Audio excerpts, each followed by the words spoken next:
All right, Rebekah, thank you so much for being here. It's very nice to meet you. Nice to meet you. And so you've got couple different roles at the university, it I looks like, do. right? Yes. Well, I am a lecturer with the Ron and Jane School for Professional Development. Okay. It used to be the Ron and Jane Graham Center, but that's located in the College of Engineering. So usually when I introduce myself as coming from the College of Engineering, but I usually have to immediately follow that up by saying, but I'm not an engineer. I teach communication and public speaking, technical communication, public speaking there.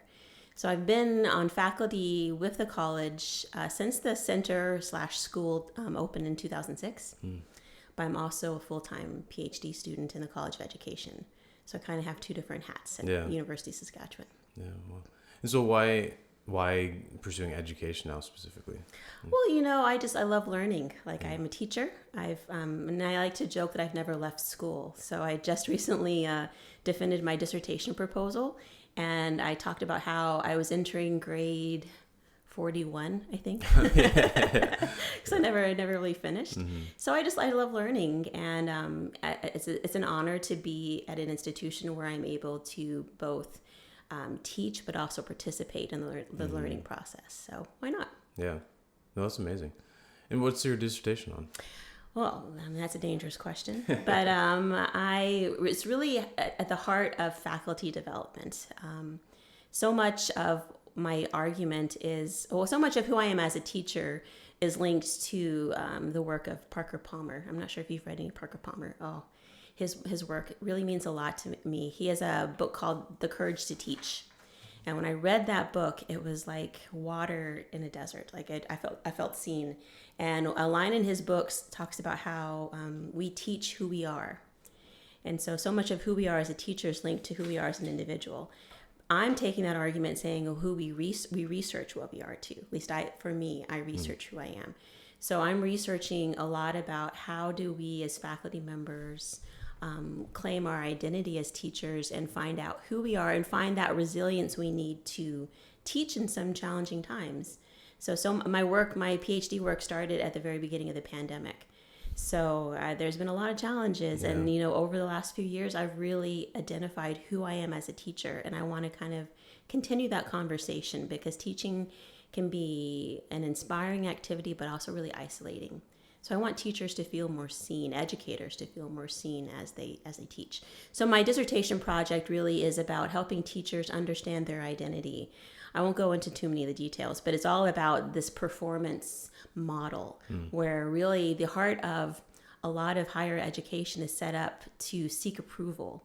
So whether it's the approval from your professor and getting you a good mark, the approval from your colleagues to get you secure your tenure. So what happens to our identity when it's shaped by that need to find that approval from other people? And so I don't know if I can change the system, but I want to identify that system and see if we can work together within the academic ecosystem to help each other out. So not just faculty, but staff, support people. There's a lot of us within the university world, and I think we could all do a better job of working together so we don't feel so alone. So I'm at the very start of my dissertation, so that's why it's kind of broad in scope. Yeah. But really, I just want people to feel more seen, and I want teachers to feel more seen. Okay. Yeah. And you just defended that, right? Just defended my dissertation proposal. Okay. So now I get to start the fun of applying for ethics and then finding some co-participants to work with me on this journey, because the method I'll be using is not just me observing other people, it's also me understanding my own practice. So it's kind of this nice little reflexive thing I've got going. So I'm looking forward to it. And have you always been interested in teachers and who they are as opposed to just the curriculums? I think so. I mean, I like both, right? I love all of it, but I think it wasn't until I started recognizing how close my teaching practice and my pedagogy was closely linked to my own personal identity. That's when I started finding the joy of teaching. And so I kind of want to encourage teachers to find what makes them happy and what brings them joy in the classroom, because I don't think teachers are given enough training within higher ed. I think are kind of just thrown to, the waters of, okay, sink or swim kind of thing. And I look back into who I was in my early days of teaching, and I wish I had the wisdom and the support that I have now. And so if I can shortcut that process for some people, then I'd like to be able to do that. Granted, some lessons you have to learn on your own, but if I can help, why not? Yeah. So what is your passion, I guess? We're talking about who teachers are, and because you mentioned education and learning, but you're doing all this research into what other people are and their personalities in teaching, and you're going to be researching yourself a little bit as well, you said, right? Yeah. I love authenticity, right? And so, I mean, I teach communication, but what I really teach is how to connect another human being. And so sometimes, I really like the work of Brene Brown, because she sometimes talks about how, she talks a lot about vulnerability. She calls herself the shame scholar, right? And she talks about how vulnerability is the first thing we look for in someone else in order to connect. We look to see, not to take advantage of, but like, where are you real, right? So it's the first thing we look for in order to connect to someone, but it's the first thing that we often hide from other people. So that makes me sad, because I think oftentimes, especially in higher ed, we like to celebrate our successes, but we don't talk about the struggles, right? We don't talk about even some of the failures. And so I know for myself as a teacher, I've really started to change how I teach to be less punitive and more of a kind of a coach. So when you have good days, we can celebrate those good days. But when we have those bad days, it's not about beating yourself up. It's about getting the strategy of how do we change things going forward. So that's what I like. And so that's what brings me joy as a teacher, is because I teach a required course. And so students on the first day of class are not happy to see me. Not at all. No, and they're technical students. And so they often think that my class is an English literature class, which it is not. But yeah, I like, and they often tell themselves that they can't write and they can't research. And, I believe that we have to challenge the stories that we tell ourselves and that other people tell us. And so, so whether it's working with students or working with faculty, I just kind of want to be that support, because as someone who's been in the institution my whole life, I've had a lot of high moments, but I've had probably a lot more low moments. And so I like to be able to help people out and help myself out too at the same time. Right. And in those low moments, you had somebody helping you out, or I've had some pretty good mentors. Yeah. Just those, someone who just sees that little spark and then kind of takes the time to fan that little spark. So as an educator, I like to look for those moments. So while at the same time recognizing I have the responsibility of sometimes giving some hard feedback, I also recognize that my words can be really damaging if I'm not careful, or really uplifting too, if they're used in the right way. So I take my job really seriously, while at the same time, I also don't. I have a balance, right? Yeah. So I try to be also playful and real with my students. So, for example, when I first started teaching, I was so scared. Like I was so scared that someone was going to ask me a question that I didn't know the answer to. And now that I'm this older teacher, I look forward to those moments, because that's when I get to learn. And I don't think I'm supposed to know everything. I think that's an opportunity to show my students, let's research this together, because I don't know this answer. So that's that's really interesting too. I've heard lots of people, or not lots of people, I've heard one in particular person say that teaching is also one of the best ways that they learn. Yes. It just you get to, as you're speaking about it, you get to follow these trains of thoughts, especially if you're lecturing, or actually maybe not if you're lecturing, and more so if your students are having a conversation with you, because then you get to bounce those ideas off of each other, right? And learn things that you might have not known before. Yeah, and there's a certain humility there too, right? That you're not, while you are the expert, you're not the expert in everything, and having that flexibility to open yourself up to new knowledge. Why not? Yeah. It's exciting. It is exciting. It's also, this is a little bit off topic, but you mentioned just being aware that your words can be really uplifting, or can have big impacts, and sometimes, and that's always been fascinating to me too, because I think everybody's had a teacher that has said something that's made them feel like they're on top of the world, and they never forget it. And then I think everybody's had the opposite too, when somebody said something to them, maybe when you're like as young as 6, and you've just never forgot, and I can't imagine as a teacher, because it's got to be, it's probably I imagine it's so tough because you're people too, right? Totally. And then you have to also have the added responsibility of remembering in some moments that like, yeah, I'm tired, I'm pissed off, and I don't want to do this. But these kids are feeling the same way, and I'm their mentor right now. So. Yeah, and I think having that shared connection, and so something I like to tell my students right at the very beginning of class is that, or of the class, is that I hate writing. And they're all their eyes like, what? You hate writing? You're teaching me writing. And I just admit how hard it is, right? And like just being honest about the struggles that we share, I think is important to show that shared humanity, because it can be really, in these positions of power, it can be really easy to characterize the other person and not really get to know who the other person is. But teachers are just as guilty of that, right? Teachers are just as guilty of looking at their students and remembering who the students were when they first started teaching and not the students in their classrooms today. And that's what I find the most interesting when it comes to issues of AI, is that's going to really transform a lot of education in the days ahead. Yeah, so I don't know if you want to talk to them about that, but that's been a fascinating anthropological experiment to watch faculty, staff, and support staff on campus negotiate this new constraint we have of this tool, and how this tool could potentially change education as we know it. I'd love to hear your experiences on it. There's like, do you mean constraint like philosophically, or there's an actual rule at the university about it now? I don't think there's an official rule. I don't know if they can have an institutional-wide policy, but I know the U of S is definitely starting to gear up a lot more policies around it. But I mean, it kind of hit the education world by storm. Yeah, it came out so quickly. It really did. And so now people are kind of two different camps. Like I've had some colleagues who have embraced it and have really kind of explored all the different usages of it.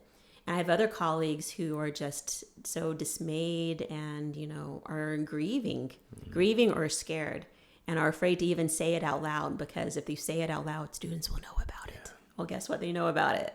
Yeah, they figured it out. Oh, yeah. But it's a weird one, because it's like, it's so dependent on the person, I find. My brother's been using it, and he's in university. Yeah. And he's admitted that he's probably not learning as much as he would have without it. For sure. But then I had one of my guests was talking about the fact that she has a lot of international students, and so sometimes she actually recommends using it just to get the foundation of like a paper written, because their English is not always perfect, and then they can go in and edit the actual facts about it.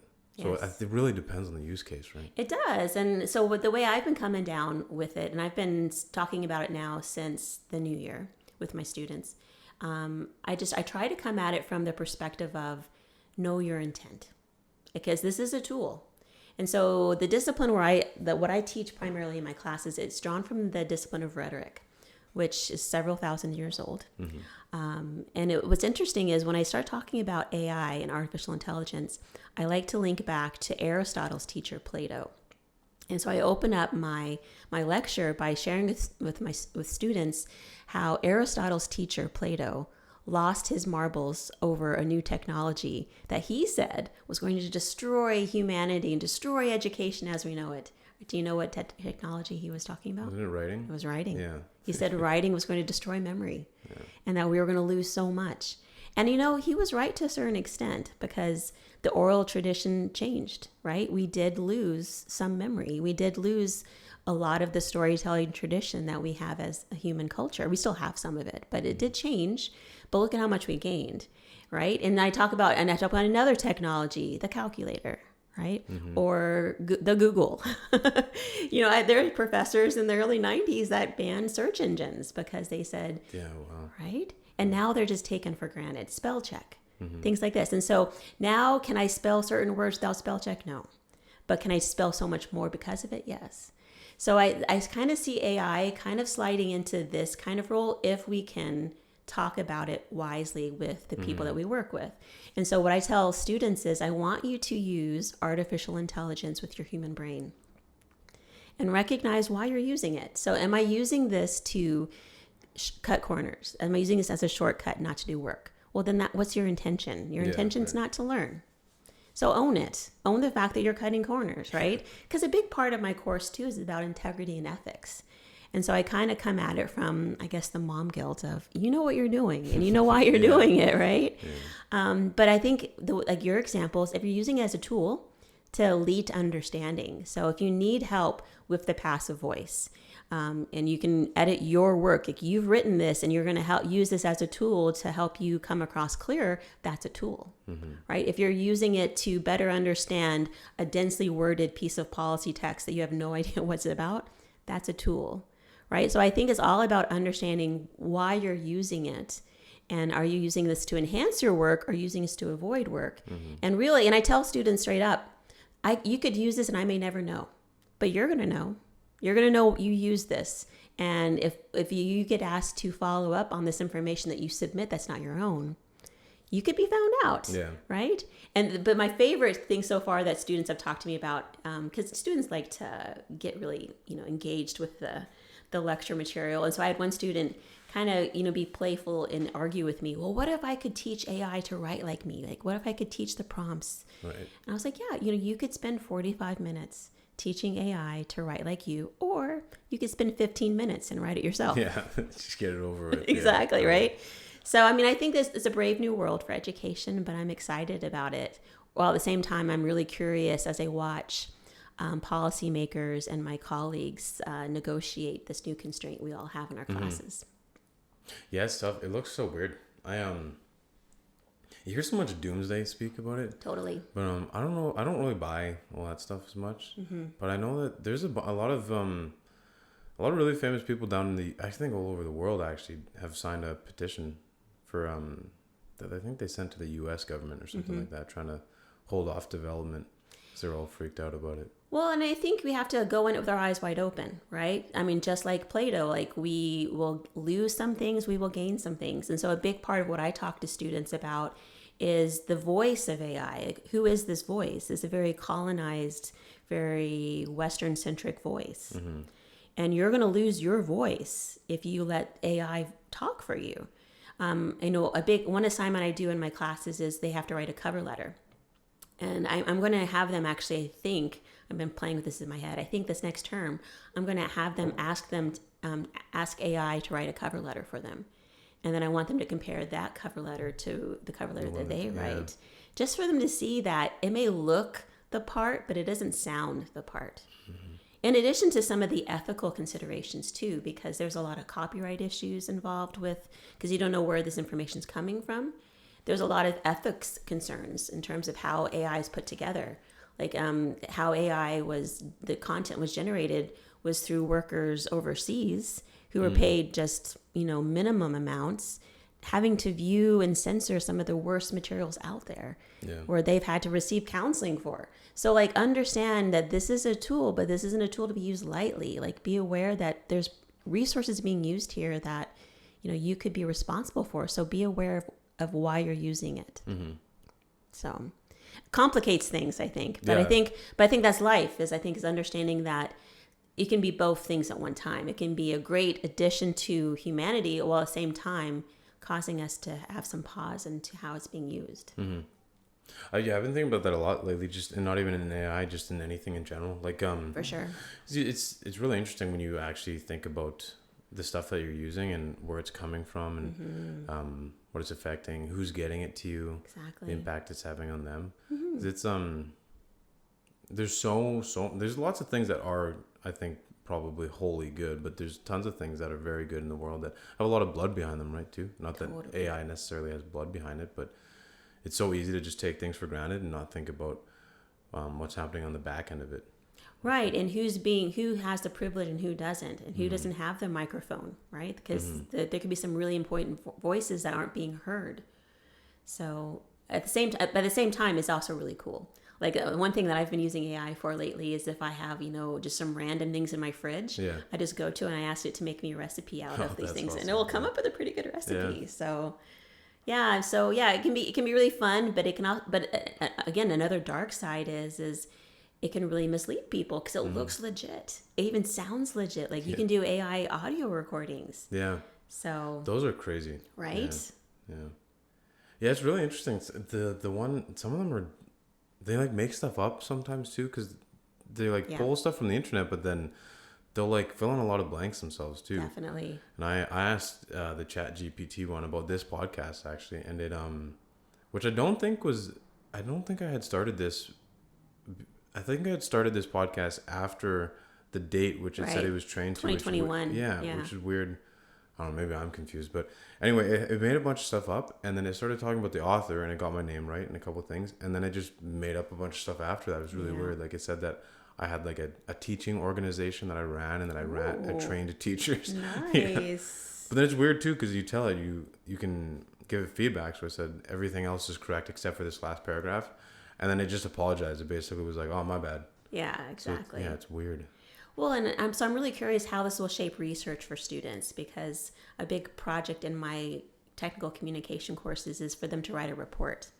And so the way I've shifted my teaching about report writing is instead of responding to them as a teacher, I'm responding to them as a reader.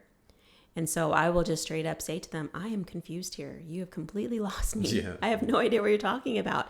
But it's interesting because I feel like I'm a happier educator. I'm a happier teacher. And I feel like their writing's better.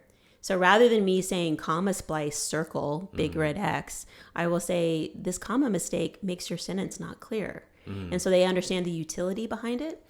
So going back to the AI, what I worry about is students who will use AI in the brainstorming process of research, or those moments, those aha moments, where you're staring at this piece of paper and all of a sudden it all comes together. I don't want students to use AI for that, because I think you need to have that experience in the writing process in order to get you through the writing process. Now, if AI can help you catch comma splices, great.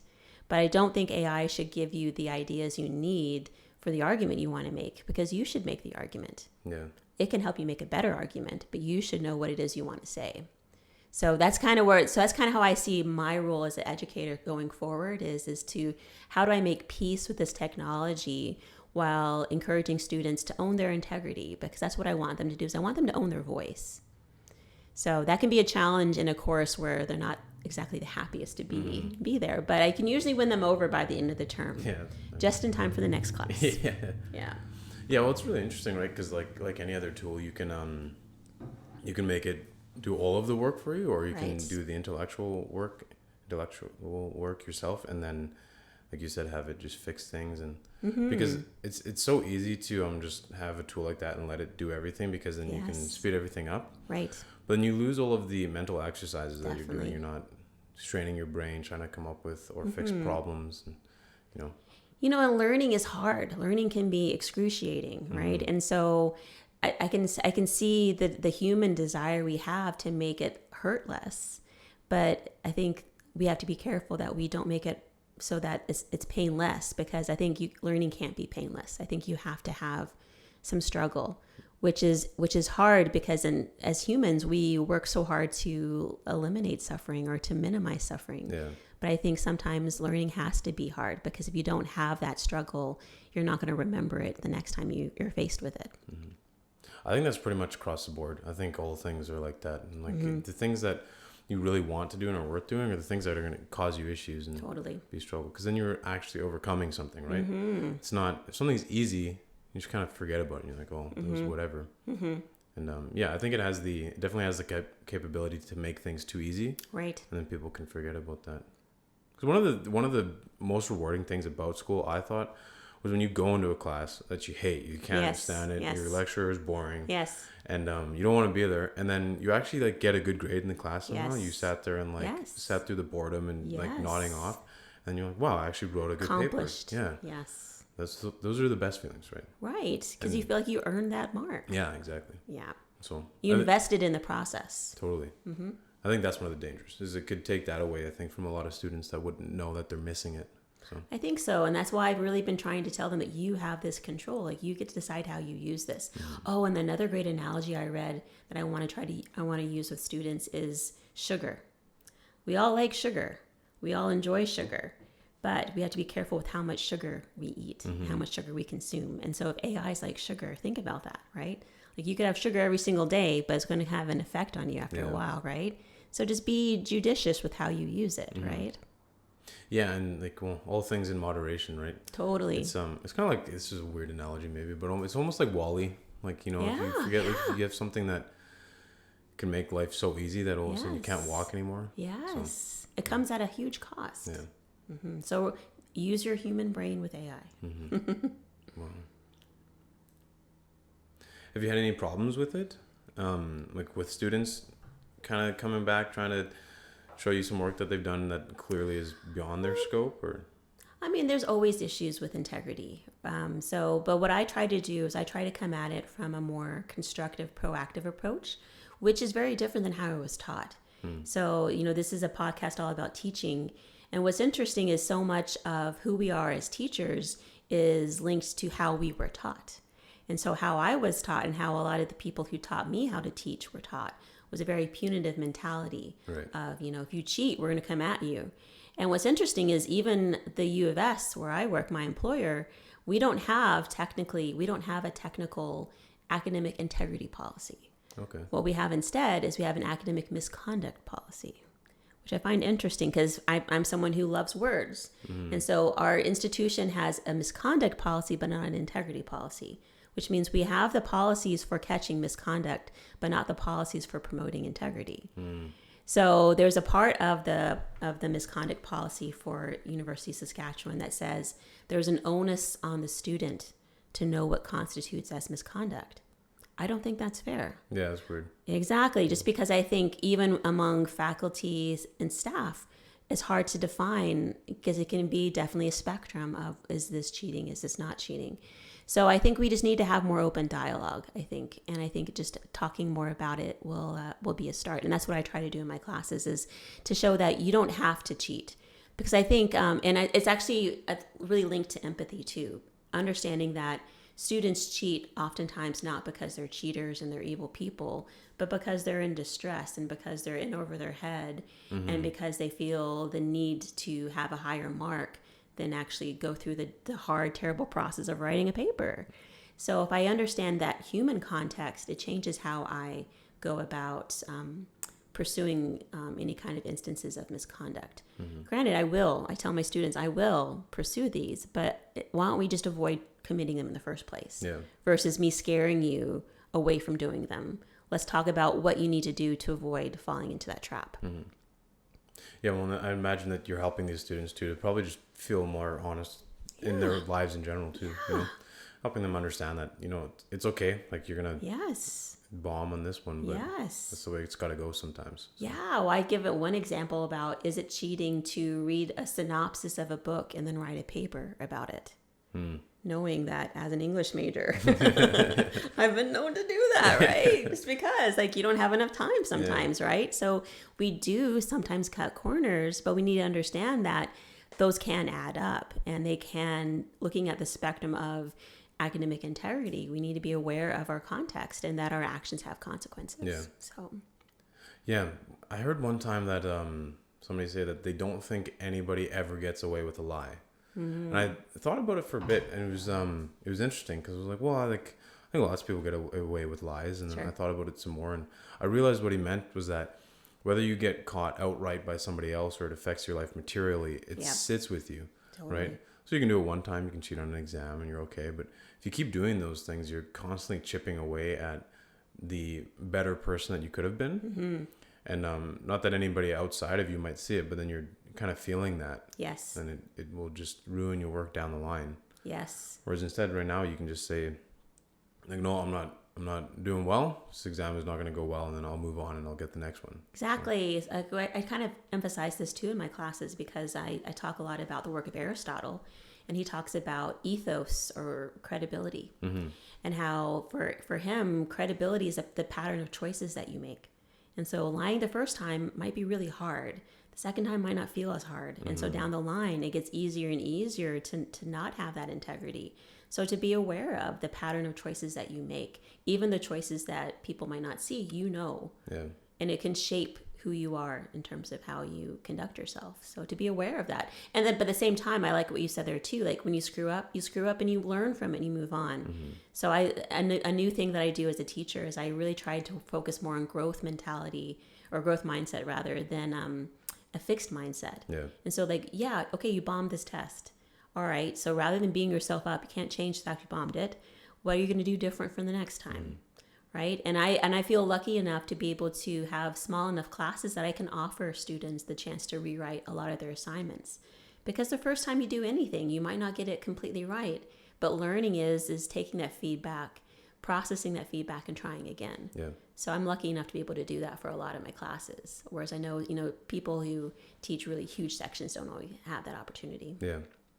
That's interesting. Do you notice that being a growing issue with students, or just stagnant, or getting better in terms of just the ability to know that mistakes are okay and move on from them?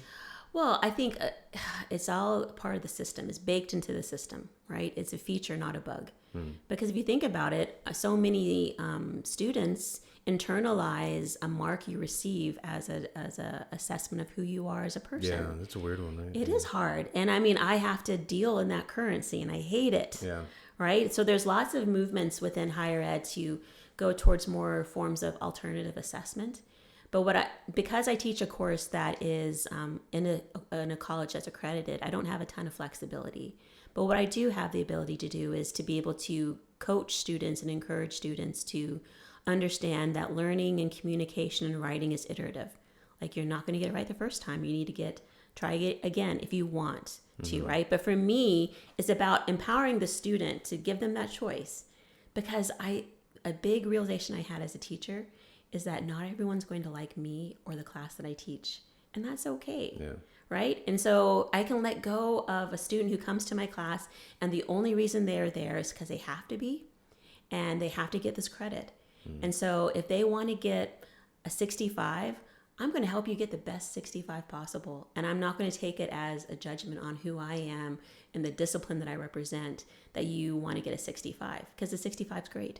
You're right. And so that's a change, because I think for a lot of instructors, because we teach who we are and it's so personal, it can be kind of surprising if you don't love rhetoric as much as I love rhetoric. Yeah.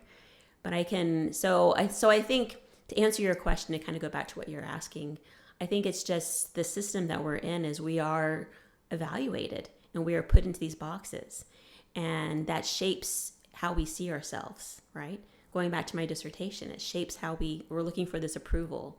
And so I think students just naturally do that. I think it's a surprise to them when a teacher tries to convince them that the mark is not the only part that's important about the course. I would bet that that's probably hardest for the smartest students. Oh, right? For sure. Yeah. They internalize a lot of that, for sure. Yeah.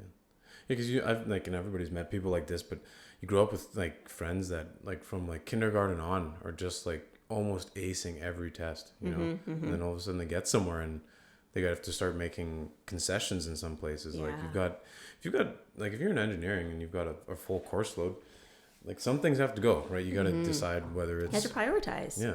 Exactly. Yeah.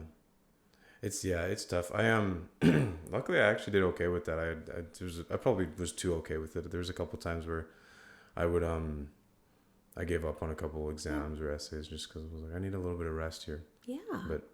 Well, and it can be such an artificial environment, university, right? Because where else do you have tests like that in the real world, really? Yeah. You know, everything is so collaborative. I mean, yes, there are definitely, some professions, like if you're going to operate on my brain, you need to know what you're doing, But some ways it can be a really hard environment to survive. And it can be really hard to internalize some of the hard feedback you may get within the university. So I always tell students my job is to make things a little less terrible. It might be terrible for you, but I'll help it make it a little less terrible. Yeah, just take a little bit of the top off. That makes sense too. And it's like you said too with some students just want a 65 or just need something to pass. Exactly. I was actually reading about this the other day too, because it's like the same thing when you go to a doctor's. You could have the doctor's office. You have two patients, they're showing the exact same symptoms, but have two different underlying causes. The doctor can't just prescribe the same drug to them. He has to ask, like, what's going on? Exactly. What parts of your life it's affecting? What do you think it might be? And then each person, though they're showing the same symptoms, is going to have a different prescription or a different exercises they're given or whatever it might be. It's the same thing in academia, right? For sure. For sure. It's problem solving, right? Yeah. Well, and so how does this interaction with the students and trying to help them, how is it influencing your PhD, your going for your I have a lot more empathy, I think. Yeah. Yeah. So one thing I've done since the pandemic is I've been trying to work in more principles of universal design in my classes. So are you familiar with principles of universal design? So universal design is where you make a design that's accessible for a person group, but everyone benefits from it. So if you've ever walked through an automatic door at a grocery store, if you're a mobile, able-bodied person, you don't need that door. Right. But it's helpful, right? And I mean, how many times have you had your arms full of groceries and you've hit the door for accessibility door, and it's helped you, right? And so the principles of universal design means that when we design for disabilities, it benefits everyone. And so I've been trying to think about how hard the pandemic's been. And so I've been looking at the traumas that people are experiencing that I may never know about. How could I make a little bit more space for students to be able to succeed in my classes? And also, as someone who's doing their own classes, I know how hard and how busy things can get. Mm-hmm. And so one thing I've instituted that will stay in my classes for forever is what I call the 72 hours, no questions asked extension policy. Okay. Where for pretty much any assignment up until the very end of term, you can request up until 11:59 p.m. that night, 72 hours, and you get it. No questions asked. So I've got a Google form that I've signed up that they have to tell me their name and their assignment. That's the required portions. But there's a couple extra boxes that are optional where they can ask for if they need any help from me, if they need any help from themselves to get this done, and if they want to tell me the circumstances. But that is just optional. If they want to tell me, great, they don't have to. But it's nice because it kind of gives people that little bit of extra breathing room. And I tell them straight up, 72 hours gives you the night off. Like you can watch Netflix, you can check out, but you got to get back on that horse because you got to get it done. And I also am honest too, like I'm not going to mark everything in 72 hours, right? But, it gives you enough time to be able to have that breather. But I also tell them the more you evoke that 72 hours, the less time you give me to give you feedback. So recognize that it could come at a cost to you. You might not get as much feedback from me because of it. So I think being a student has helped me to understand more about the pressures that they're facing. And it actually changed, as a student, I've changed the way I write myself. And so because I teach writing, I'm able to take some of those lessons and shape my classes too. So that's been kind of the coolest part of it is it's made me a better teacher being a student. It's made me a better teacher, I think. Yeah, that's amazing how they can complement each other like that. Mm-hmm. Do you find anybody abusing your 72-hour rule, do you think? I guess if you don't know, you don't know. I get asked that question, and you know what? I've let that go, honestly. Because I've had some colleagues be like, well, what if their excuse isn't good enough? What if they just want to go out and party? I'm like, well, that's fine. Like, they're adults. Like, if that's what they want to do, they can choose to do that.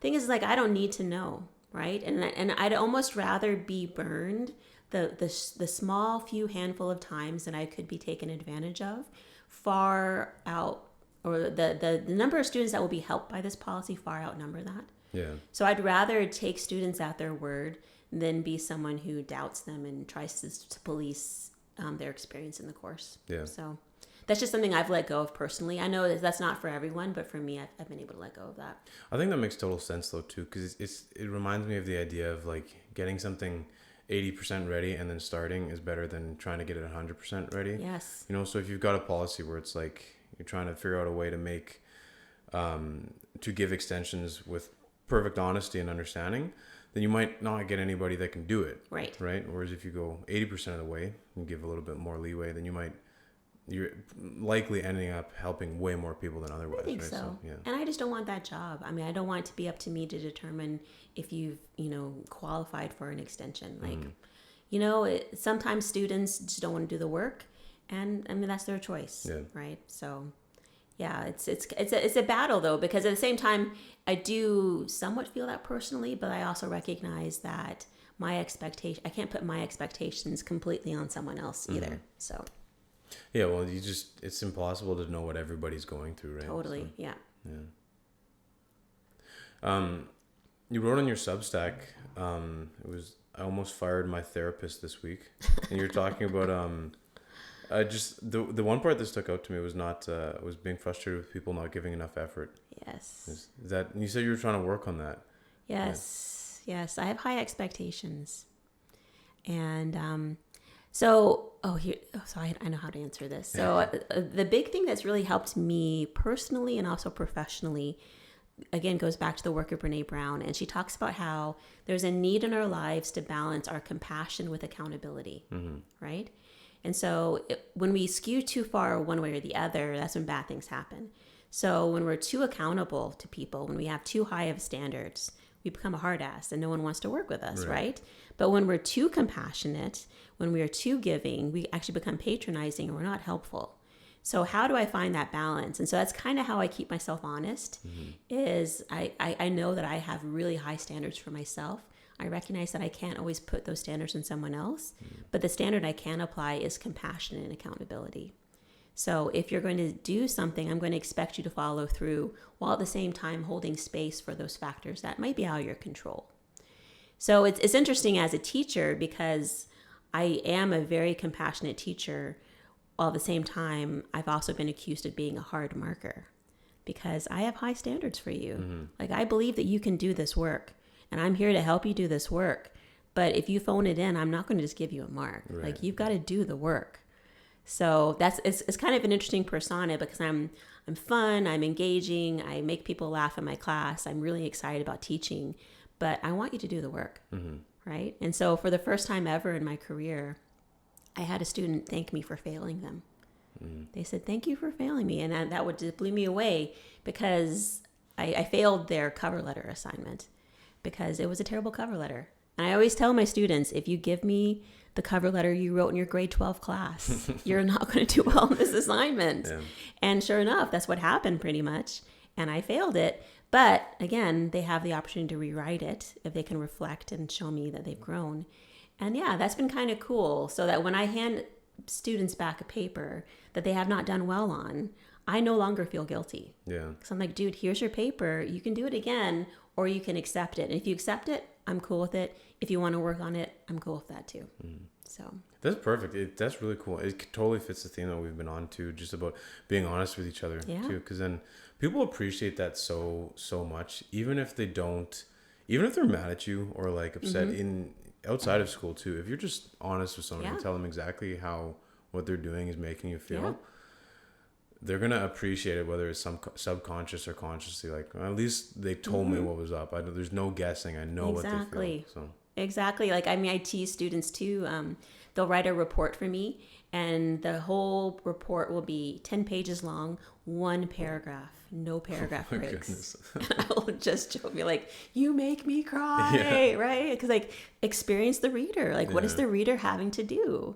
And so, again, going back to how I assess, like, I just straight up tell somebody on a cover letter where it's very clear that they've only just changed the return address. The inside address. They haven't changed anything else in the letter. So one size fits all. I just straight up say, you don't want this job, right? It's clear you don't want this job, right? You've misspelled the name of the person who's receiving this letter.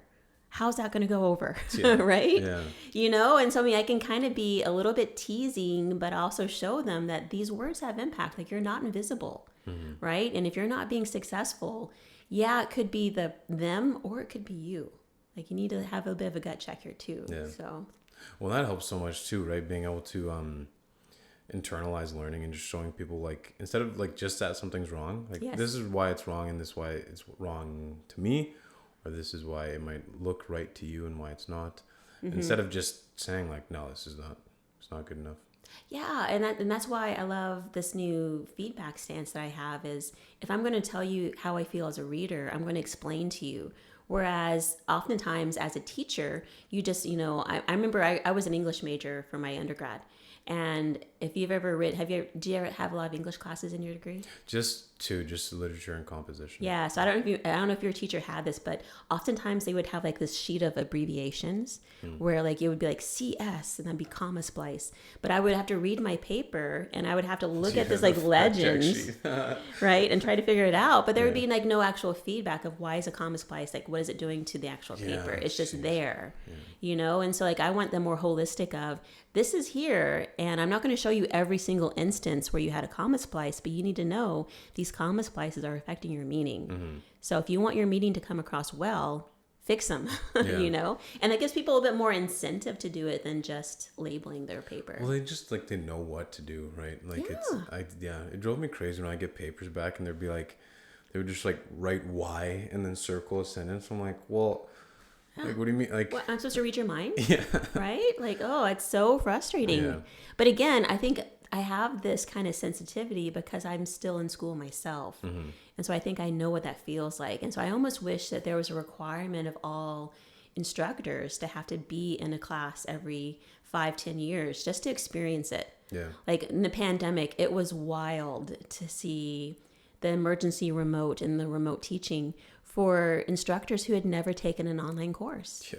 I right? bet, yeah. Did you have a lot of those courses? I did.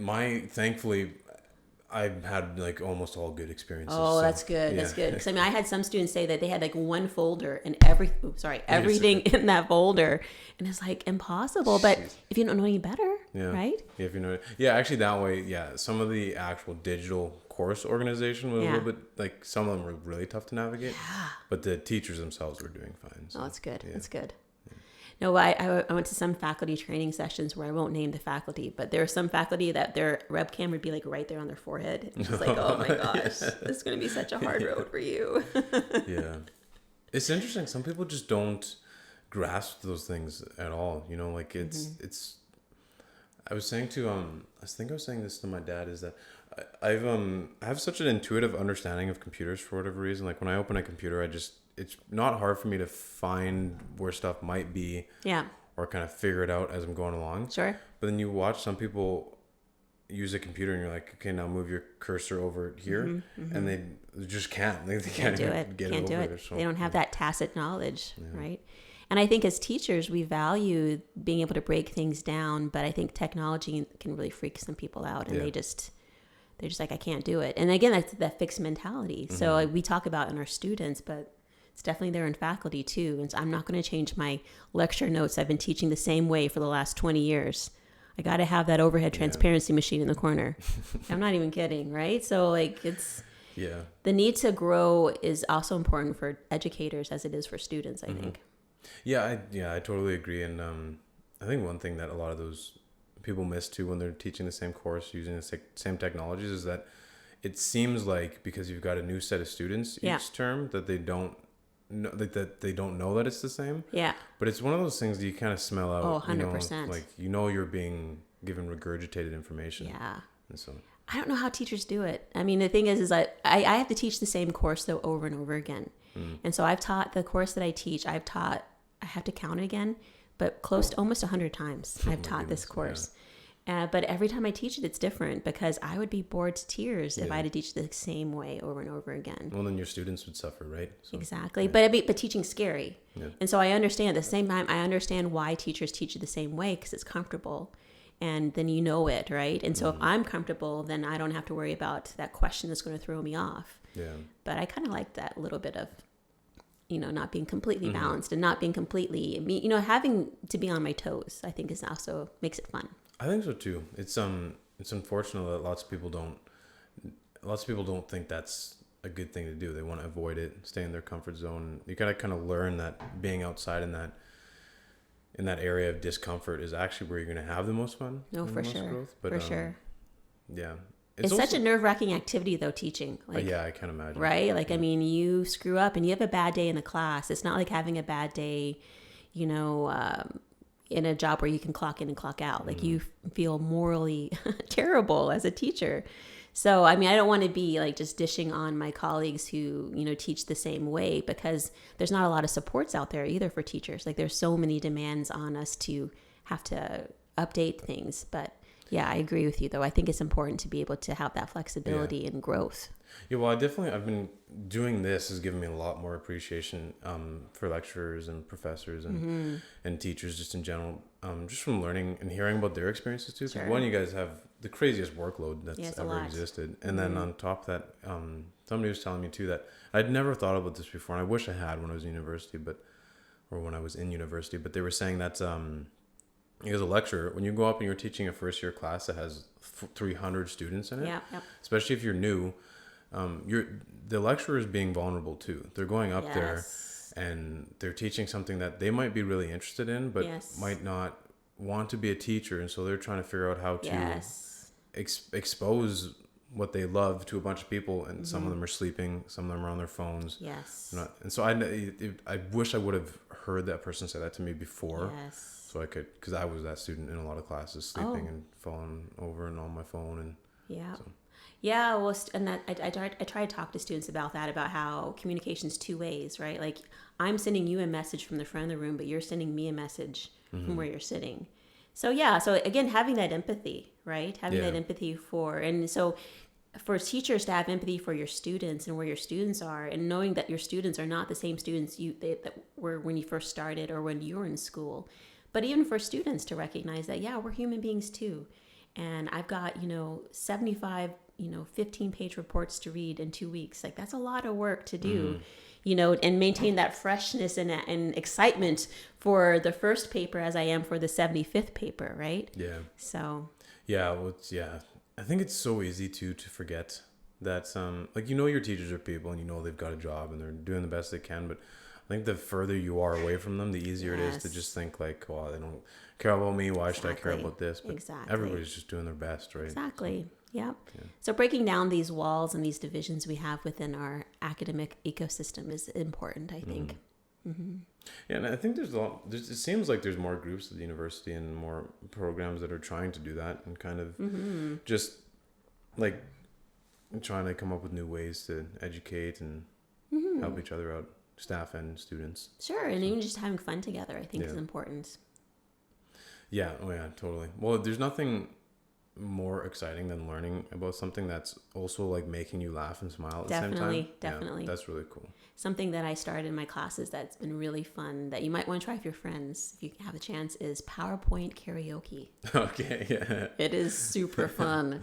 Like, you can download these decks and you have no idea what the PowerPoint's going to be about. Yeah. And so you get to the front and then you have to do this PowerPoint presentation where you go to a slide and you have to on the spot describe the slide and like make some kind of coherent talk. And I did that in my public speaking class and it was a huge hit. That sounds like it would be, yeah. Really fun. And just so like off the wall obscure. Like you have no idea what the picture's about, but it's kind of like on your feet storytelling too. So yeah. Yeah, well, those are such good exercises for the mind, trying to be able to figure out how to just abstract something you have no idea about. Yeah, exactly. Yeah. And like making a fool of yourself, but like laughing about it, but still learning something at the same time. So, not only being afraid to fail, but not being afraid to be silly too, right?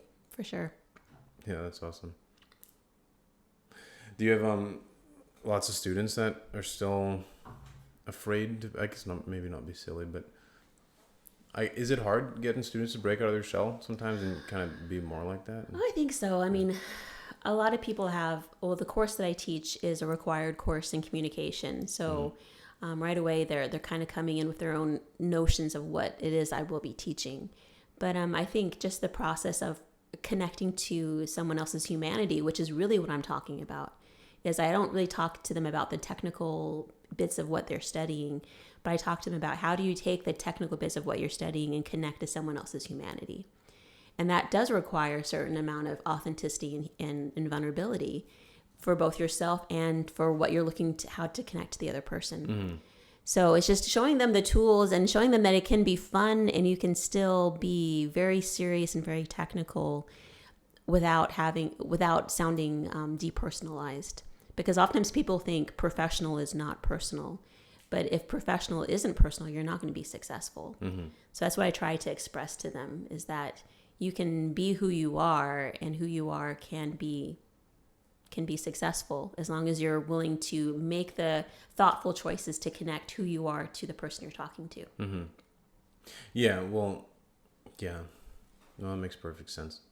I think everybody's gotten a message or some kind of communication where they can tell it's just kind of copy and pasted and their name is just filled in.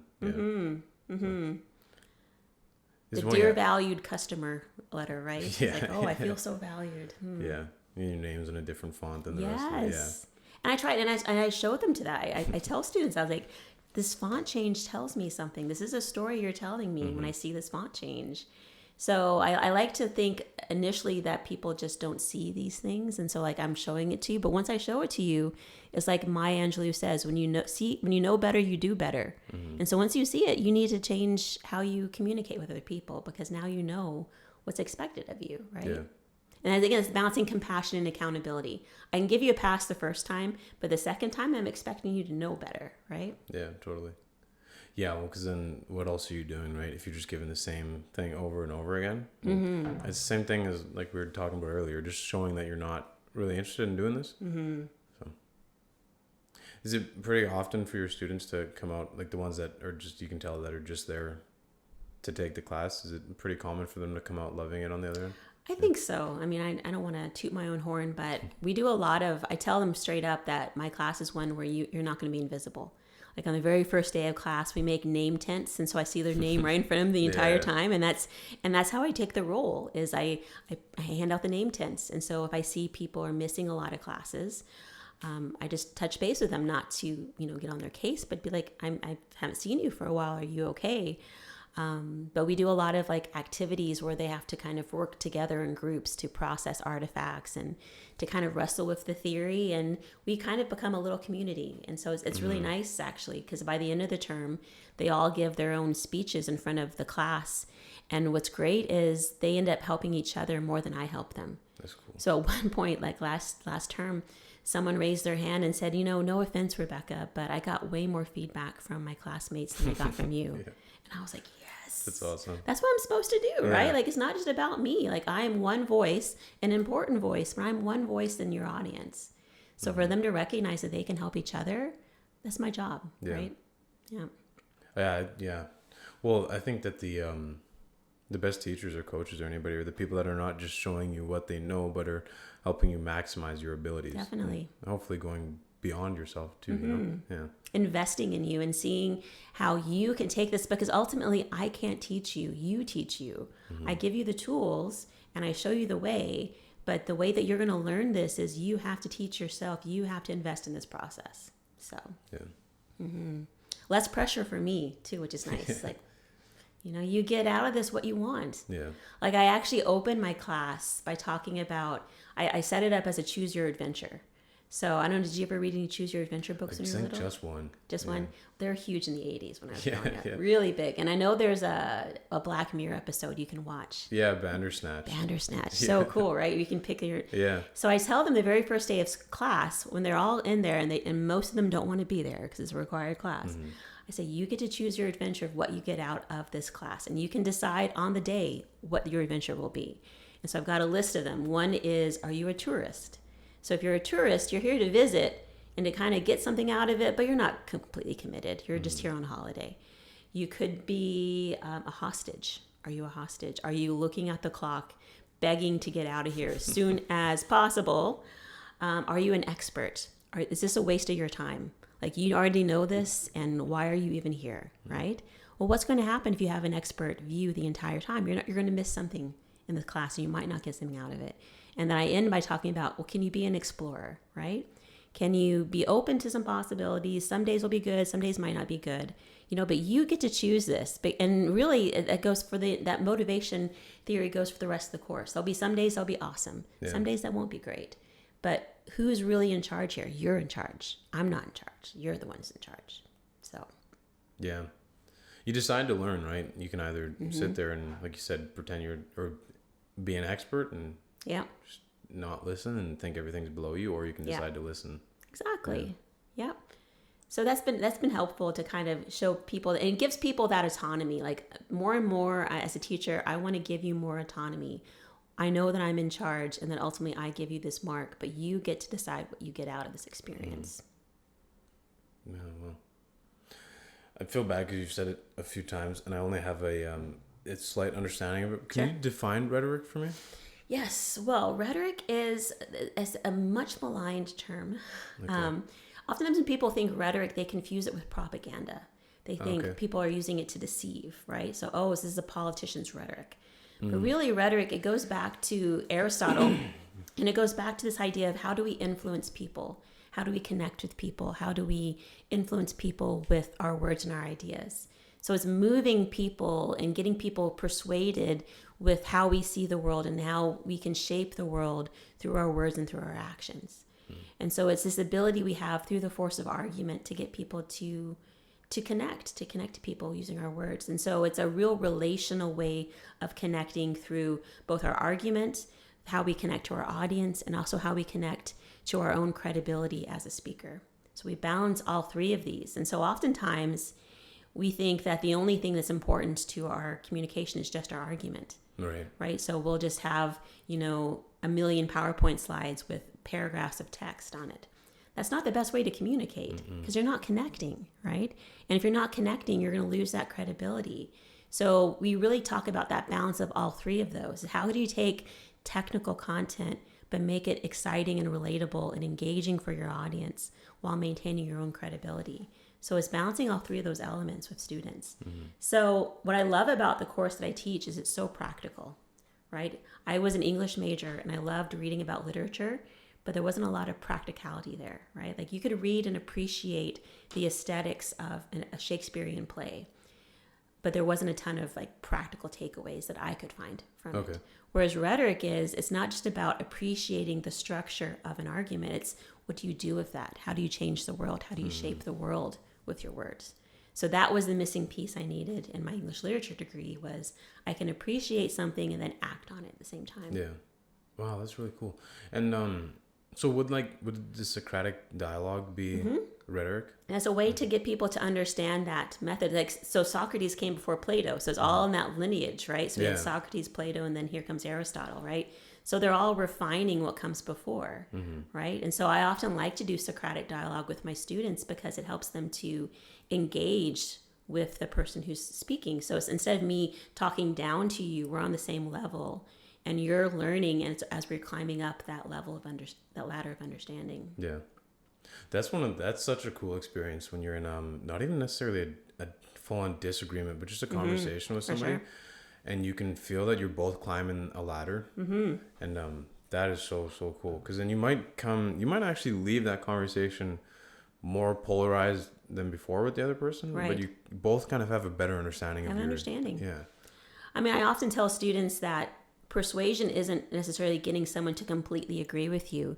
It might just be getting them to understand you a bit more and moving them slightly on that scale. That's still movement, right? So I think that's important to think about. That it's not an all or nothing because so much of today feels like it's an all or nothing kind of polarized experience, and it doesn't have to be. Yeah. Yeah, that's been a really interesting phenomenon. And I think it kind of started in 2016, and it feels like it's just been getting crazier and crazier because like it's so weird because it seems like everybody's trying to become an expert in that now and kind of this in rhetoric and trying to persuade other people, but it feels like it's been more and more just yelling. And the thing with rhetoric that I love is that it always considers the audience. It's not just about the individual. Like if you are only connecting with an audience just to benefit yourself, that's a distortion of ethical rhetoric, right? Because it's not just about being effective in your communication, but also about making those ethical choices. So if you're only looking to elevate your own voice and to minimize someone else, then you're not in a true communication with someone. Right, yeah. So again, part of the ethics would be just being as honest as you can too then, right? I think so. Yeah. Like Aristotle talked about how it's someone's goodwill, good judgment, and good character. Those three things. And so goodwill, like what kind of choices have you made and how you connect to someone? Your good judgment, like what kind of evidence are you using? Are you explaining yourself well? And that results in that good character. Can I actually trust you? So if we don't have that trustworthy element to our communication, it shapes everything because then I'm going to question your argument. Yeah. Then I'm going to question how you're connecting to me. But they're all three interconnected. And so when one starts to kind of wobble, it can affect the others. So I think that's what's the thing that is the bigger takeaway, I think, for students who take my course is that it's not just the content of what you say, but it's the connection and the credibility of what you have to say too. All three of those factors have to be in some kind of balance. Yeah. I would imagine too that there's probably, it probably takes a deep understanding too of just understanding that you're not necessarily right and the other person not necessarily right all the time as well. Mm-hmm. I remember when I was in elementary school, I had a moment where I don't remember if I was arguing with somebody or if I just had an argument, but all of a sudden it clicked that they might, like, that the way they felt about their point was exactly the same way I felt about my point. It wasn't that I had some moral obligation to make them understand that I was right. It was like this weird switch where I was like, oh, like they're doing the exact same thing. And so I think people forget that sometimes, that it's not necessarily that you need the other person to be wrong. You just need to understand them. When it's not about winning necessarily, but about making sure your argument is as clear as possible, right? Because you can't control the other person, how they're going to receive your argument. But you can think about them, and you can really think about, another big part of what we teach is about constraints and having that awareness of your context. And so in that moment, you had an awareness of your audience all of a sudden that led to that connection. But if you weren't aware of that, if you didn't open yourself up to how are these constraints shaping what I'm saying. And the other thing that's neat about understanding your context is, yeah, it will hold you back. Like, you won't be able to say everything that you want to say. But at the same time, it's an opportunity because you know what it is you need to say in order to make it work. Yeah. And so that's what how I try to pitch it to students is, don't see your context as a way of holding you back. It can really help you succeed if you know what it is the audience expects versus just throwing whatever it is against the wall, hoping something sticks. Yeah. Some of the best public speaking I've ever heard is when the speaker does like good research, obviously, on who they're speaking to, but then also uses some of that in their speech or whatever they're talking about. They like, if they're speaking to a company, they reference things about the company instead of just the industry, you know, and things like that. Or I was having a conversation with a buddy one time, and he's in.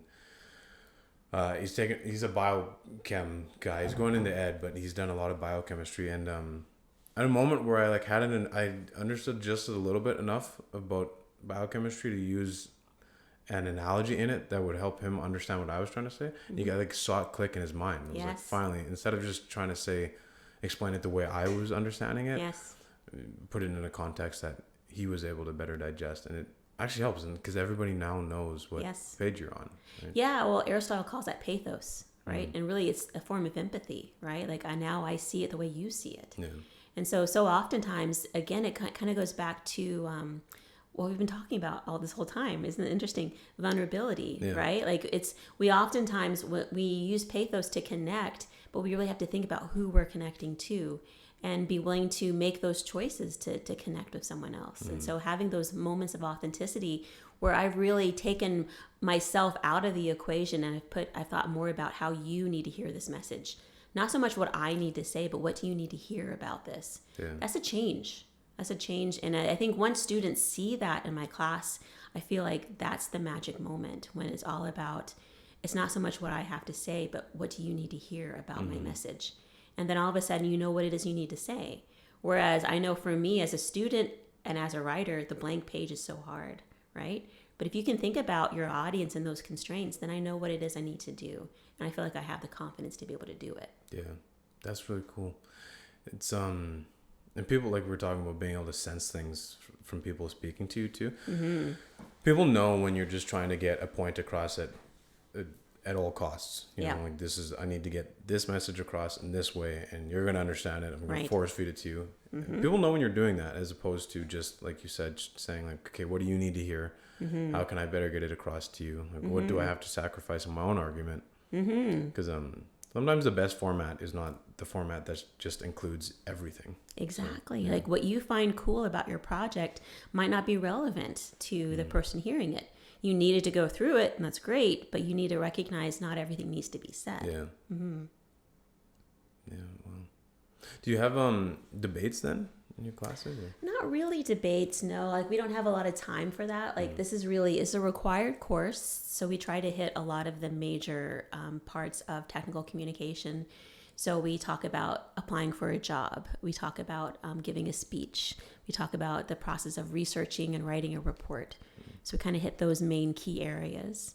So it'd be fun, though. I would love to have that. But no, we don't really have a ton of time for those types of activities within that course. So that's fair enough. Yeah. You got stuff to do, right? Mm-hmm.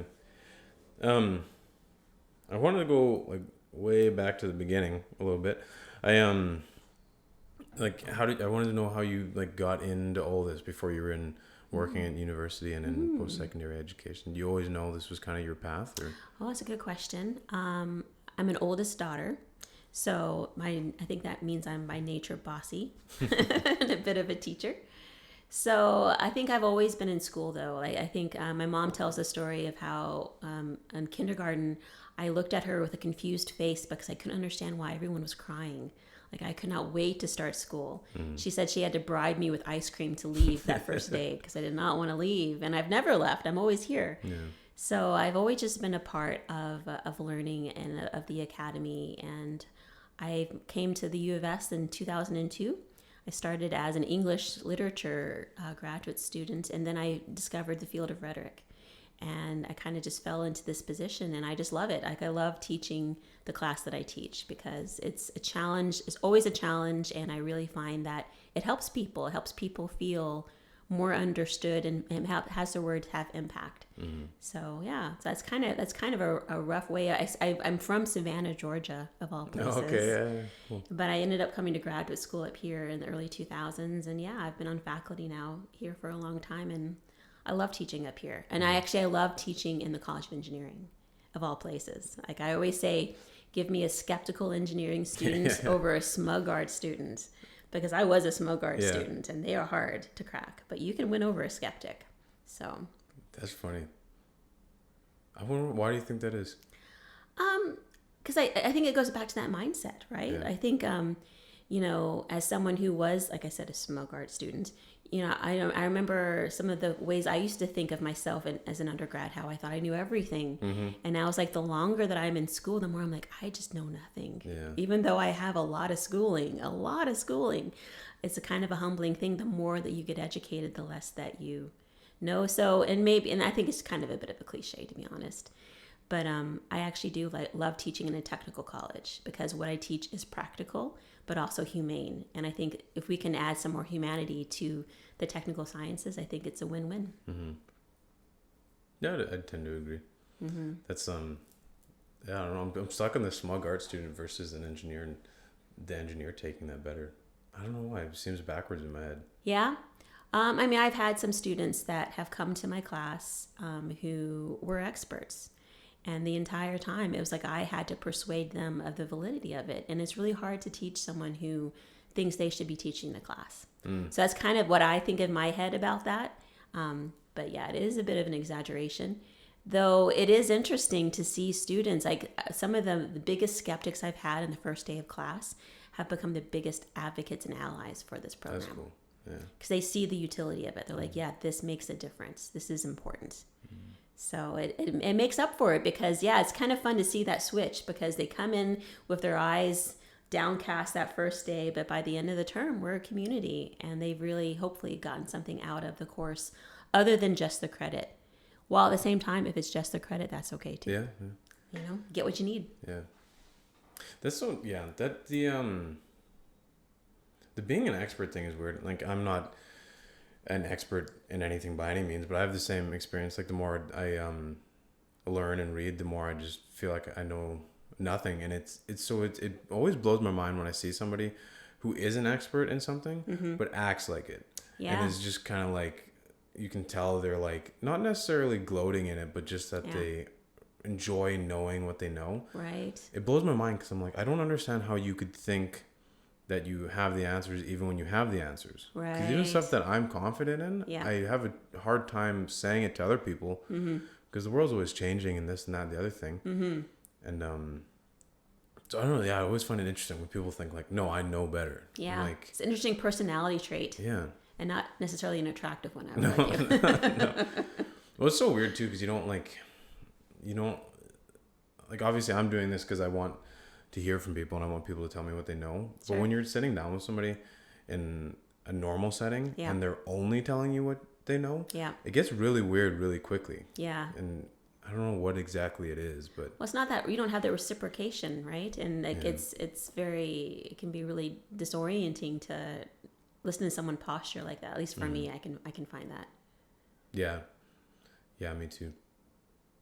Do you find it difficult teaching, the more, like you said, the more you're in school, the more you learn, the more you realize that you know less. Teaching. I love teaching. Yeah. Like I will teach I always want to be teaching. I love it. Like I love learning. I love doing different things. Like every time I teach, the course is a little bit different, which drives the IT department crazy. They're like, if you would just teach it the same way, we wouldn't have to redesign Canvas every time. But you know, like I love it. Like this term, I'm doing something super fun that I think will hopefully lead to some more external motivations. And are you ready for this?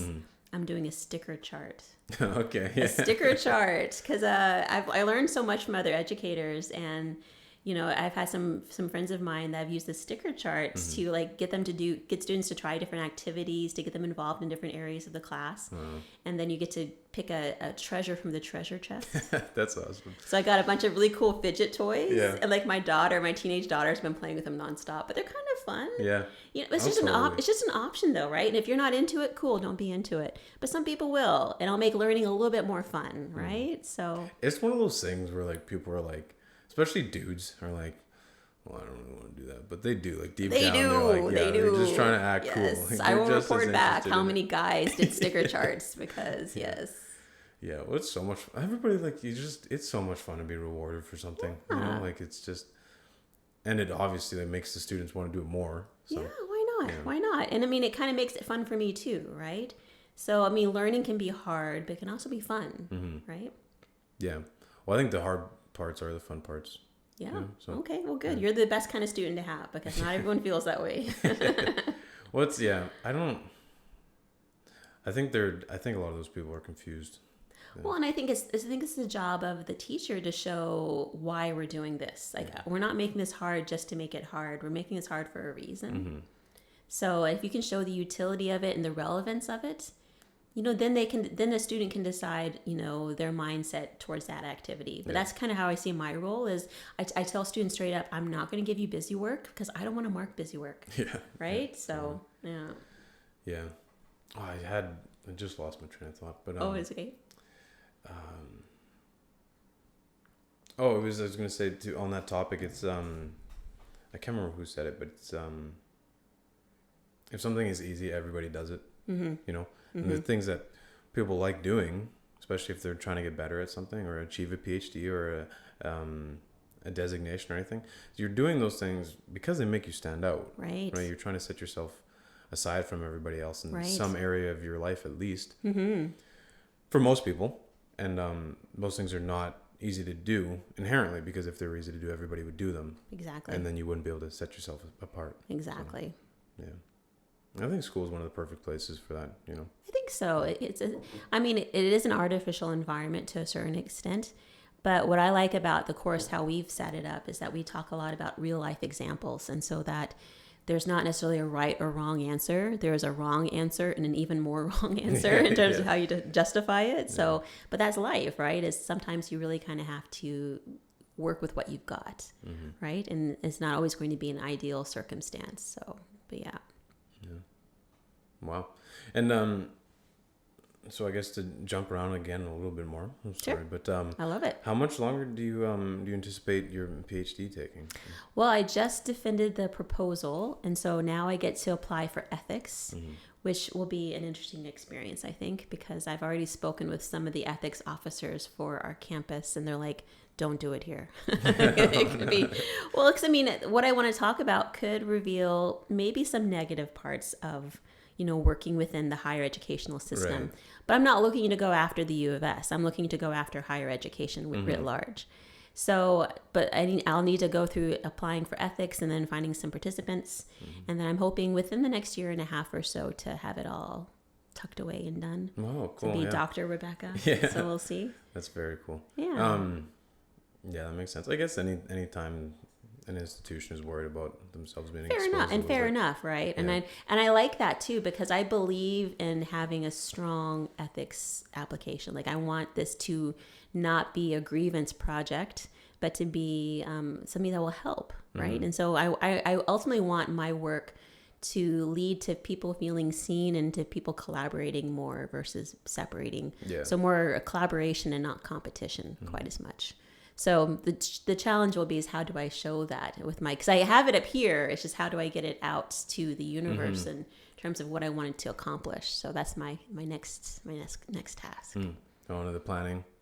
Yeah, the planning, and then trying to find people I want to work with. I want to work with people who are self-identified change makers on campus, people who push against this system of performance and merit that we often value within the university system. And how do you negotiate those demands? Because I can say I don't appreciate the merit system, while at the same time I need the merit system because it's linked to my livelihood. Yeah. So how do you make peace with, I say I hate marks, but then I have to give out marks. And so how do I make peace within these constraints? So that's why I need to find people who want to learn with me about how do we negotiate these constraints within higher ed. Yeah. That's fascinating too, because I think with anything you have in any area, not necessarily politics, but just any situation, there's the people that are more conservative about it, and there's the people that are more progressive about it, and you need both. Yes. Because you need the people that are more conservative about a topic kind of hold it together. Yes. And then the people that are progressive about it kind of show the change and the old things that need to be shed from it. So. Exactly. Yeah. And how do we work together versus getting more stratified away from each other, right? Yeah.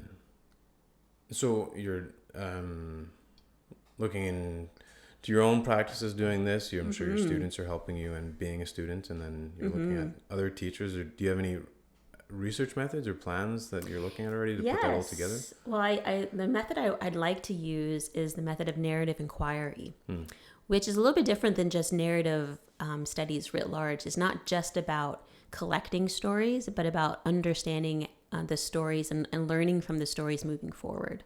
Because I love stories. Like I love the idea that we use stories all the time to connect, right? That's a great way that we use pathos, is how do I get you to understand something by giving you an example or giving you a story.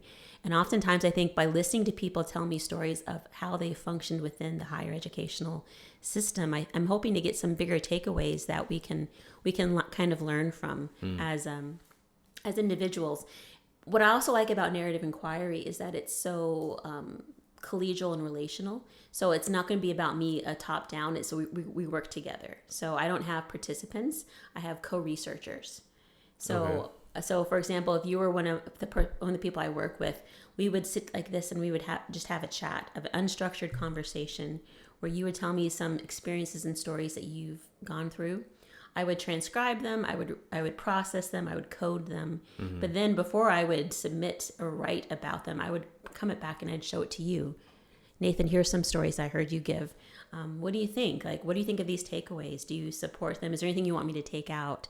And that way the person I'm working with feels heard the whole time, because you're going to give me the stamp of approval or you're going to tell me you're not comfortable with that. Right.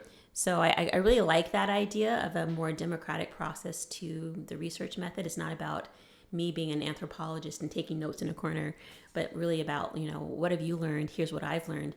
And so when you tell me your story, I'm thinking of a story that I have. And then through our stories together, we can learn going forward. Is it more difficult to get that works done that are like that are a little bit more qualitative instead of quantitative? Definitely qualitative and more inductive. And so I have just this idea, but I have no idea what's going to come up. So it's both really exciting and a little bit scary because I have no idea what the takeaways will be. But I trust the process, right? Like when I wrote my dissertation proposal, I started with stories. I started with the story of me, my first day of school, and how I loved my teacher, Mrs. Johnson, so much and wanted to grow up to be like her. And from there, I evolved this project that I want to take on. So I have a feeling that if I can find the right people to talk to, I think we'll be able to get some takeaways that might be resonant for individuals who are working, alongside with me in the hallways of higher ed. Wow. And so I guess at the end of all of it, in your conclusion, are you looking to quantify all of that and make a quantitative analysis, or is it still a qualitative assessment at the end? Well, what's a little bit different with narrative inquiry is we look more for resonance versus transference, right? And so my sample size is not going to be very large, probably less than 5 people, right? But where the takeaways come through with narrative inquiry isn't, all teachers experience this or to quantify different experiences. It's to share the stories of, this is what it was like for me the very first day that I taught. So I'll tell the story about how my first day of teaching, I wanted to be Mr. Keating from Dead Poet Society. Did you ever see Dead Poet Society? Right? Mm-hmm. I wanted to be him. I wanted to walk in. I wanted to challenge students. I wanted to be that person, be that admired teacher. And what I did was I had a stack this thick of overhead transparencies, because it was early 2000s before PowerPoint. And I just bombarded them with that. And so I tell that story. And so telling that story about how this image of pop culture shaped who I thought I wanted to be versus the reality of who I was, I'll tell you that story, and then maybe you're thinking in your head of a story that would align up with that, or some of the takeaways from my story. And that's the power of narrative inquiry, is these mini takeaways versus these universal takeaways. So it's about that resonance, and not necessarily 65% of teachers think this. There's a place for that. Yeah. But for me, it's in the humanity and the messiness of humanity that we can relate to each other versus the universal takeaways. Yeah, I think so too. There's Dr. Valerie Cherkov is really into the essence of things as opposed to just the quantitative. Yes, that's much more along the lines of what I'm looking for too. Because again, if teaching is personal, it's going to be really hard to have these major takeaways, right? Mm-hmm. Because we teach who we are, and we're all individual human beings. But if we can find some commonalities through the stories that we tell, why not? Yeah. When people are so complicated, right? You can't. Exactly. No two people fit into exactly the same box. Right, so, right. Yeah. But I think that also leads to better connection and empathy when we're able to find those resonant connections that are unexpected even. Mm-hmm. What do you think you'll find? I don't know. For me, I feel like I want to be just this missionary that shows people this model. Because I think for me, until I saw this model, so maybe I'll tell you just how this model evolved real quick. Yeah. Have you ever heard of the banking model of education? No. Okay. So the banking model of education was developed by an educational theorist, Paulo Freire. He was a revolutionary in South America. Okay. And he noticed that in terms of, he thought that there was a very top-down model when it came to education. We have the experts who deposit knowledge into the brains of their students, and the students then imitate the people who teach them. And so in order, the important part of the banking model is that learning is all about imitation. We become like the oppressors. I imitate you, and how well I imitate you is the mark that you give me. Okay. So you teach me how to write a 5-paragraph essay. I regurgitate it. I give it back to you. You give me the mark. So I imitate it. Why do you use the word oppressors? That's what he used. That's what Pablo Freire says. Is he talked about how this was a system of oppression. Just the education system that he was analyzing. Exactly. Okay. The work that he had was called the pedagogy of the oppressed. Okay. That's where this comes from. So so the oppressors were the people within this system, was very top-down mentality. I see. Okay. In the 1970s. Yeah. So in the 1990s comes along, and a theorist looks at this banking model system within North America and says, within North American universities and school systems, it's not so much top-down. Students do have choice. It's not necessarily about straight imitation. So instead of having a pedagogy of the oppressed, along comes someone who writes what she calls pedagogy of the distressed. And this is where she comes up with this performance model mentality of, it's not so much to be like the person you're imitating, like the oppressor, but the performance model talks about how it's to be liked, to get that approval from someone else. Mm-hmm. So where was I going with this? So what I'm hoping to see, I just want to show people this model we have within higher ed, because for the longest time, being within this system that I have been for most of my adult life, I always thought the problem was me. I always thought that the reason why I'm not being successful, the reason why I don't feel like I fit in, is because there's something wrong with me. When I think really it's the system itself. If it's this performance model of you have to receive the approval of people in these places of authority that are very conventional and very traditional, and I'm not a conventional, I'm a very untraditional kind of person, if I'm not receiving that approval, is it the problem with me, or is the problem with the system that's not giving me that approval, right? And so that's why I kind of want to just raise that attention to people so people see it. And people can decide, do I want to be a part of this system, or do I want to be against this system? But I think once you see it in action, then you get to decide for yourself, how much do you want to play to that system that's in higher ed. Mm-hmm. If that makes sense. It does make sense. I was just digesting it.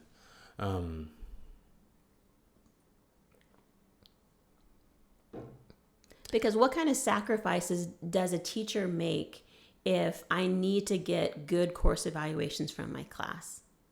So how does that change how I teach, right? It's going to change how I assess the papers, because if I need to have good comments from my students, that's going to change that might change, even unconsciously, change who I am in the classroom, right? If I'm applying for a different position within the department and my teaching strategies don't line up with the majority of teaching strategies within the department, am I going to change my teaching strategies in order to secure that position? Right? And so it's just being aware of that. Once you see it, you understand its effect. And so I think the only way that we change the effect of that system on us is to see it and to figure out, how do we work together to disrupt it in some kind of way. And so in that disruption, do you hope for the system as a whole to just be more accommodating to different teaching styles and students? I think so. And I think it's already starting to happen to a certain extent, because I think there's a big alternative assessment movement out there called ungrading. I don't know if you've heard of this movement, ungrading. And it's all about minimizing the impact of grades, and having more emphasis on feedback and revision, and less on the final product and more on the process. Right. And I think that's a response to the performance model, right? Is instead of saying it's all about the mark, it's like, no, it's all about how do you learn in order to get to this destination, right? And so I think there are already some fissures within the system. I'm not sure if I can completely eliminate it, but I think once people start to see it, you can decide for yourself, what do you want to do within this? And then can you work with other people to minimize the impact of that? So another way would be course evaluations, right? There's a big movement within higher ed, not yet here in Saskatchewan, but within higher ed, to rethink, how do course evaluations get used in departments? Because there's good research that shows that people... the course evaluations of the course, not of the course. Of the course and of the instructor. Right? Because these are the primary instruments a lot of institutions use for promotion and tenure. But what research has shown that for faculty members who are minority status, they're often targeted in these unfairly. Their course evaluations, where they'll receive some negative, terrible feedback from students that is part of their permanent record, that is quite abusive. And the students are targeting faculty members. Okay. Right. So I teach in a technical college. I'm a woman. White woman, but I'm still a woman, which means I'm still a minority within my college. And there's some really good research out there that shows that women and other people of minority status within these technical colleges will oftentimes receive terrible course evaluations. So if I'm teaching someone who's in my course because they have to be, and they had a terrible experience, they can come at me in my course evaluations. And there's nothing that I can do about that. That would be part of my record as a faculty member, right? Yeah, that I would have to speak to. And that research is showing that it's more a result of bias on the evaluators. Yes. Okay. Yes. So if I know this, like if I need to have good course evaluations, how am I going to do that? Like, how am I going to win over this? I might not ever be able to win over those people, right? So there is a movement within some circles of higher ed to give a better context to the feedback portions of these instruments, and to give students more tools, more ethical tools, to recognize how to give good constructive feedback if you had a terrible course experience, in a way that talks about the instructor in a way that is more constructive versus punitive and abusive. Right. So there already is some pushback against some of these evaluative features of the performance model, but it's not enough. We need to do more, I think. Okay. So. And why did, not that you know off the top of your head, Sure. but like where did they come to the conclusion that it was the evaluators and not the instructors in these minority groups that were getting negatively biased? I'm gonna make sure I explained it clearly, because maybe I didn't explain it clearly. So people who, like instructors who are of minority status Right. in technical colleges, there's been a lot of research done that they often tend to receive negative student feedback on their course evaluations. Right, just because it's a lot harder for certain individuals to teach in traditional academic settings. Right. When you're not, the traditional dominant personality within those settings, people will often question you before they would question someone else. So, to have an older white gentleman teaching a course, and you're someone who is from a minority class and is a woman, all of a sudden what you say is going to be heard very differently than what this other person said. Just because you don't fit the system as You well don't in fit their the minds. system, right? Okay. And then there's a certain expectation that's put on you here versus that's not put on here. And that'll often show up in these course evaluations. Okay. Oh yeah, I think I understand now. Or Yeah. you'll have people who just personally don't agree with you or didn't like the mark that they received, and they want to come after you. Like, for example, I had a student once who on my course evaluation accused me of being racist. And that just devastated me. Yeah. Devastated me beyond where I couldn't believe that this was said. And the next week, the student sent me a card, and I have the card in my office where they apologized for using that term. And they said, I was angry. I shouldn't have said it. I just want to apologize for saying it in the first place. But guess what? That's on my record. Yeah. And so a hiring committee could look at that, and they could see it, and they could ask me to speak to that. And in order for me to get that comment removed, I have to go through a multiple step process through the administration to get them removed, which would be traumatic and hard, right? Yeah. So it's a challenge, right? And so we have to, so I think, but if we have this model of this is how we assess someone, it can be really hard. And so that's why I think talking about this performance model and the effect it can have on people is important. So things like course evaluations, peer teaching evaluations, things like that through this lens can be really damaging if we're not careful. Yeah, no, I understand much better now. Yeah, no, I agree with you. I think that, yeah, no, I think I agree. But that's not to say I don't think students should have a voice. Like, if anything, I want students to tell me what they got out of the class and what they didn't. But I think we should recognize that there's an ethical responsibility to own your words too.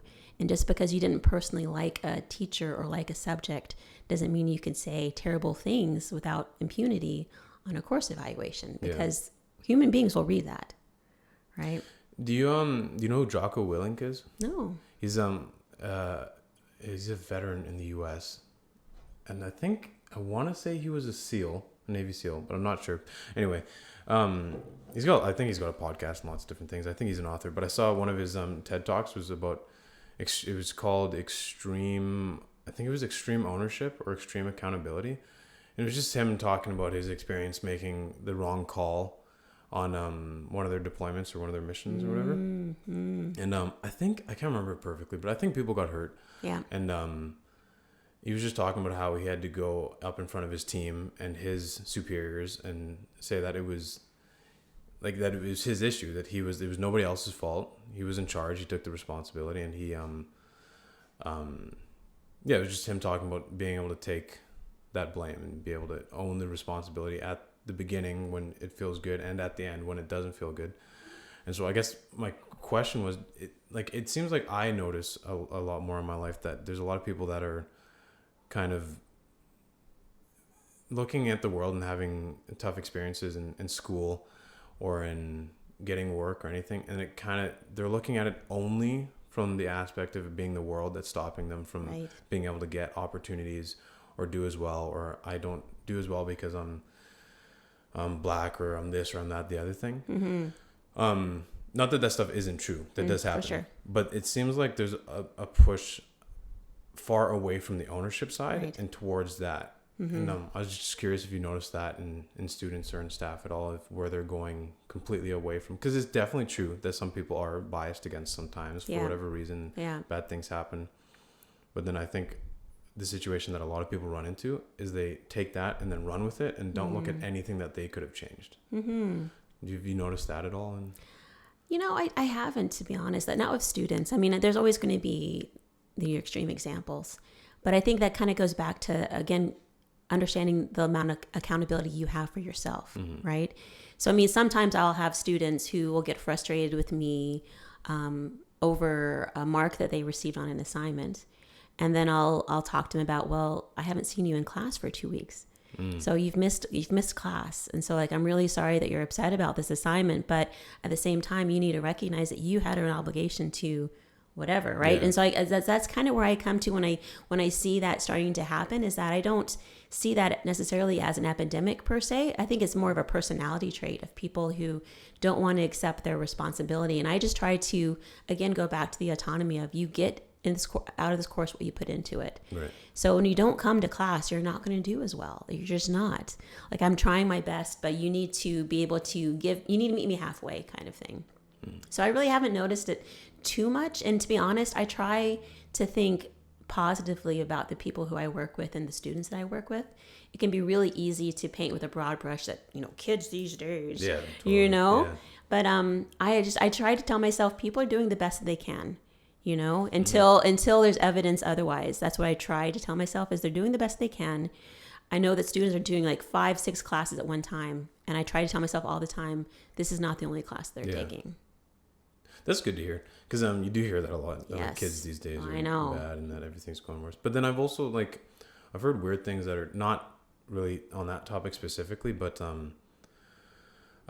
one professor is telling me that he has he said that in his experience the students have actually been a little bit less attentive now, and he blamed Instagram because they're too busy on social media and fair. But he also doesn't have a cell phone. Like, he's kind of like, yes, very analog. Yeah. Yes. So, yes. And then another one told me that he's had a lot more parents calling in.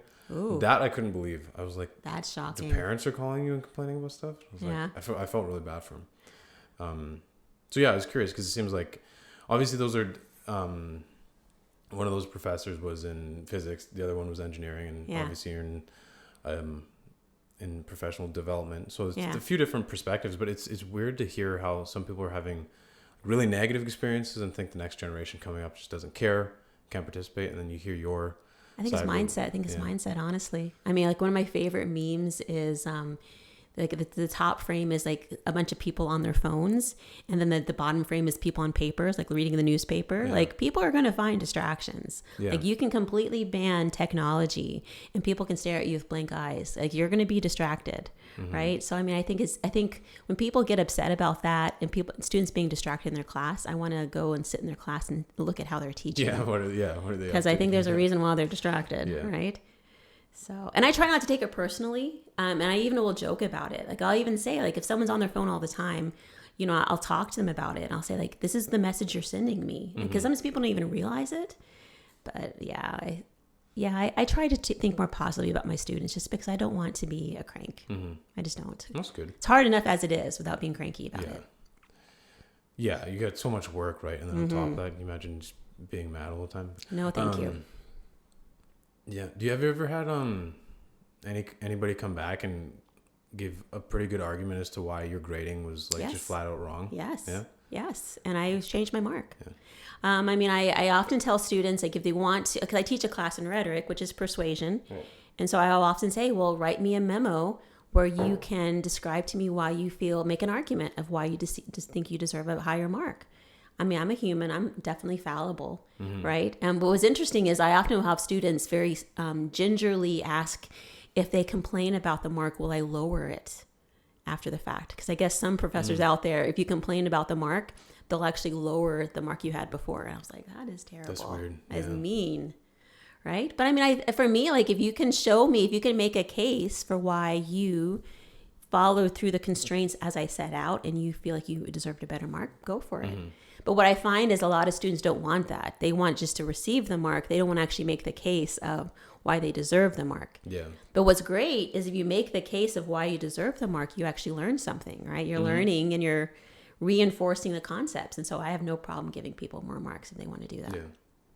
Yeah. Well, it's like, you can't know what to correct if you don't get feedback. Exactly. And if you disagree with the feedback, you're not going to know why whether your disagreement is valid or not, unless you bring that up with your professor or your teacher. Exactly. Yeah. And so when I have students revise assignments, I always tell them that they have to change more than what I just pointed out. Like, I have to see some substantial changes, because this isn't just about fixing the slight grammatical mistakes I may point out. You got to show me the changes you made and why you made those changes. Because the why, the reflection, that's when it sticks, right? So I changed this comma splice, not because it was incorrect, but also because I wanted to be better understood by my audience, right?